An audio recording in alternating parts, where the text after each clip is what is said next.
కామాక్షి పరదేవత అంటే ఎవరో చెక్కిన విగ్రహం అనుకునేరేమో, అదొక పరమాద్భుతం. ఎందుకంటే విగ్రహాన్ని మొన్న మేము గోపాలకృష్ణ గారు అందరూ వెళ్ళినప్పుడు నేను అక్కడ చెప్తుంటే ఇంతలో శాస్త్రి గారు వచ్చారు, శ్రీకార్యం.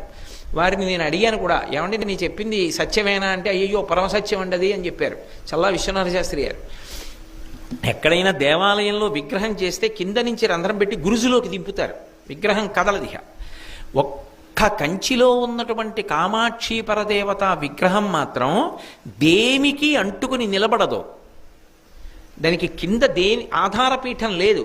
అమ్మవారు ఇలా ఉంటుంది, కింద ఏం ఉండదు, దేనికి తగలదావిడ, గాలిలో ఉంటుంది మూర్తి. మీరు అర్చకులు కొంచెం గట్టిగా తోస్తే కాస్త కదులుతుంది. కనపడకుండా ఒక అడ్డుపీఠం ఉంటుంది. అది ఒకప్పుడు ఏమైందంటే ఆలయానికి కుంభాభిషేకం చేస్తున్నప్పుడు ఇప్పుడు ఉన్న కంచికామకోటి పీఠాధిపతులు జయేంద్ర సరస్వతి మహాస్వామి వారు